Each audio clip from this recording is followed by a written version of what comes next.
আপনি কি জানেন রমজানে এমন 10টি আমল আছে যেগুলো করলে আপনার সব গুনাহ মাফ হয়ে যাবে? রাসূল সাল্লাল্লাহু আলাইহি ওয়াসাল্লাম বলেছেন, যে ব্যক্তি রমজান পেল কিন্তু তার গুনাহ মাফ হলো না, সে ধ্বংস হোক। আজকের এই ভিডিওতে জানব সহিহ হাদিসের আলোকে সেই 10টি বিশেষ আমল যেগুলো করলে আল্লাহ তাআলা আপনার সব গুনাহ মাফ করে দেবেন। তাই ভিডিওটি শেষ পর্যন্ত দেখুন, কারণ এই তথ্যগুলো প্রতিটি মুসলমানের জানা দরকার। 1 নম্বর আমল হল ঈমান ও ইহতিসাবের সাথে রোজা রাখা। রাসূল সাল্লাল্লাহু আলাইহি ওয়াসাল্লাম বলেছেন, যে ব্যক্তি ঈমান ও ইহতিসাবের সাথে রমজানে রোজা রাখে তার পূর্ববর্তী সকল গুনাহ মাফ করে দেওয়া হয়। ঈমান মানে অন্তরে এমনভাবে বিশ্বাস স্থাপন করা যে রোজা আল্লাহর আদেশ এবং তিনি এর প্রতিদান দেবেন। আর ইহতিসাব মানে হল শুধুমাত্র আল্লাহর সন্তুষ্টির জন্য রোজা রাখা, কাউকে দেখানোর জন্য নয়, কোনো মানুষের প্রশংসার জন্য নয়।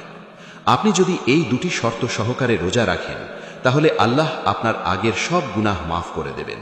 তাই আপনার উচিত প্রতিটি রোজা রাখার সময় এই নিয়ত করা যে আমি আল্লাহর জন্য রোজা রাখছি।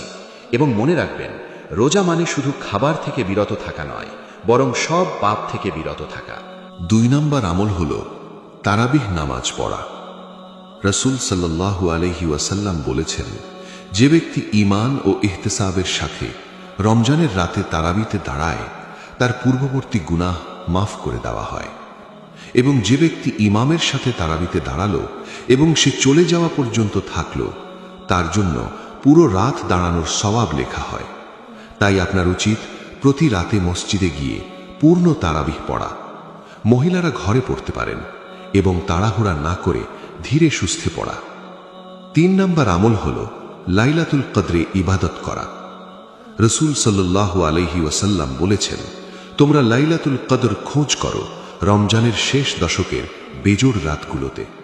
আর যে ব্যক্তি ঈমান ও ইহতিসাবের সাথে লাইলাতুল কদরে দাঁড়ায় তার পূর্ববর্তী গুনাহ মাফ করে দেওয়া হয় এবং লাইলাতুল কদর 1000 মাসের চেয়ে উত্তম। 4 নম্বর আমল হল খাঁটি তাওবা করা।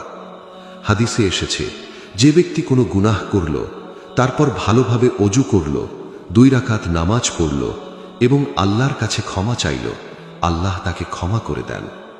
খাঁটি তাওবার শর্ত হল অনুতপ্ত হওয়া, অর্থাৎ যে গুনাহ করেছেন তার জন্য লজ্জিত হওয়া এবং সেই গুনাহ এখনই ছেড়ে দেওয়া, আর প্রতিজ্ঞা করা যে ভবিষ্যতে আর সেই কাজ করবেন না, এবং কারো হক নষ্ট করলে তা ফিরিয়ে দেওয়া। আপনার উচিত রমজানের প্রথম দিনই 2 রাকাত সালাতুত তাওবা পড়া, কান্নাকাটি করে আল্লাহর কাছে মাফ চাওয়া, সব গুনাহের তালিকা করা এবং এক এক করে ক্ষমা চাওয়া। 5 নম্বর আমল হল কোরআন তেলাওয়াত করা। হাদিসে এসেছে, রোজা এবং কোরআন বান্দার জন্য সুপারিশ করবে। রোজা বলবে, হে আমার রব, আমি তাকে দিনের বেলা পানাহার ও যৌন সংভোগ থেকে বিরত রেখেছি, তাই আমার সুপারিশ কবুল করুন। এবং কোরআন বলবে, আমি তাকে রাতে ঘুম থেকে বিরত রেখেছি, তাই আমার সুপারিশ কবুল করুন। তখন তাদের উভয়ের সুপারিশ কবুল করা হবে। তাই আপনার উচিত প্রতিদিন কমপক্ষে 1 পারা করে কোরআন শরীফ পাঠ করা, রমজানে কমপক্ষে 1টি কোরআন খতম দেওয়া এবং কোরআনের অর্থসহ পড়লে আরও ভালো। 6 নম্বর আমল হল বেশি বেশি সদকা করা। ইবনে আব্বাস রাদিয়াল্লাহু আনহু বলেন, রাসূল সাল্লাল্লাহু আলাইহি ওয়াসাল্লাম ছিলেন সবচেয়ে দানশীল, আর রমজানে যখন জিবরাইল আলাইহিস সালাম তার সাথে দেখা করতেন তখন তিনি আরও বেশি দানশীল হতেন। তিনি প্রবাহিত বাতাসের চেয়েও বেশি দানশীল ছিলেন।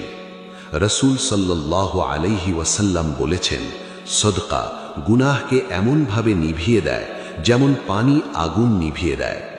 এমনকি রমজানে সদকার সওয়াব 70 গুণ বা তারও বেশি হয়।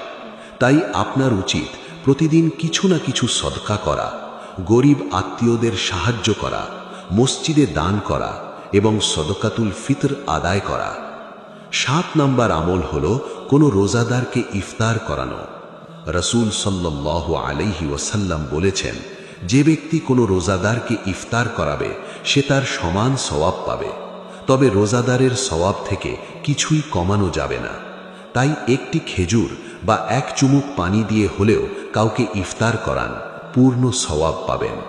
8 নম্বর আমল হল রমজানের শেষ দশকে ইতিকাফ করা। হাদিসে এসেছে রসূল সাল্লাল্লাহু আলাইহি ওয়াসাল্লাম প্রতি রমজানে 10 দিন ইতিকাফ করতেন।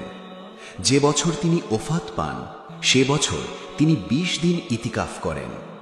ইতিকাফের ফজিলত সম্পর্কে ইবনে আব্বাস রাদিয়াল্লাহু আনহু বলেন, যে ব্যক্তি আল্লাহর সন্তুষ্টির জন্য একদিন ইতিকাফ করে, আল্লাহ তার এবং জাহান্নামের মাঝে 3 খন্দক দূরত্ব তৈরি করে দেন। প্রতিটি খন্দক আসমান ও জমিনের দূরত্বের চেয়েও বড়। তাই আপনার উচিত সম্ভব হলে পূর্ণ 10 দিন ইতিকাফ করুন, না পারলে শেষ 3 দিন বা 1 দিন হলেও করুন এবং মসজিদে থেকে আল্লাহর ইবাদতে মগ্ন থাকুন।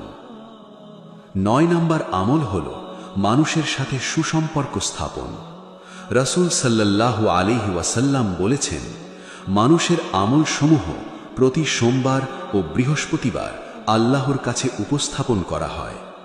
তখন আল্লাহ তাআলা প্রত্যেক মুসলিমকে ক্ষমা করে দেন, তবে সেই 2 ব্যক্তি ছাড়া যাদের মধ্যে শত্রুতা আছে। তিনি বলেন, এদের দুজনকে ছেড়ে দাও যতক্ষণ না তারা মিলে যায়। তাই আপনার উচিত যদি কারো সাথে ঝগড়া থেকে থাকে রমজানের আগেই তা মিটিয়ে ফেলা। যদি কারো হক নষ্ট করে থাকেন তা ফিরিয়ে দেওয়া। যার কাছে ক্ষমা চাওয়া দরকার চেয়ে নেওয়া এবং সবার সাথে ভালো ব্যবহার করা। 10 নম্বর আমল হল দোয়া করা। হাদিসে এসেছে, রোজাদারের দোয়া ইফতারের সময় ফেরত দেওয়া হয় না, এমনকি 3 ব্যক্তির দোয়া ফেরত দেওয়া হয় না। ন্যায়পরায়ণ শাসকের দোয়া, রোজাদারের দোয়া ইফতার পর্যন্ত এবং মাজলুমের দোয়া। তাই আপনার উচিত প্রতিদিন ইফতারের আগে দোয়া করা, তাহাজ্জুদের সময় দোয়া করা এবং সেজদায় বেশি বেশি দোয়া করা। তার মধ্যে গুরুত্বসমূহ দোয়াগুলো হল রব্বিগফিরলি ওয়ারহামনি, অর্থ হে আমার রব, আমাকে ক্ষমা করুন এবং আমার প্রতি দয়া করুন। আনা আতিনা ফিদ দুনিয়া হাসানাতাও ওয়া ফিল আখিরাতি হাসানাতাও ওয়া কিনা আযাবান নার, অর্থ হে আমাদের রব, আমাদের দুনিয়াতে কল্যাণ দিন, আখিরাতে কল্যাণ দিন এবং জাহান্নামের আযাব থেকে রক্ষা করুন।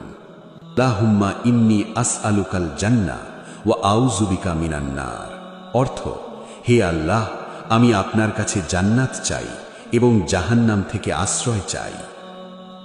প্রিয় ভাই ও বোনেরা, আজ আমরা জানলাম রমজানের 10টি বিশেষ আমল, যেগুলো করলে আল্লাহ তাআলা আমাদের সব গুনাহ মাফ করে দেবেন। তাই এই রমজান হাতছাড়া করবেন না, প্রতিটি আমল করার চেষ্টা করুন। হে আল্লাহ, আপনি আমাদেরকে রমজানের রোজাগুলো সঠিকভাবে রাখার তৌফিক দিন, আমাদের প্রতি দয়া করুন এবং আমাদের ক্ষমা করে দিন।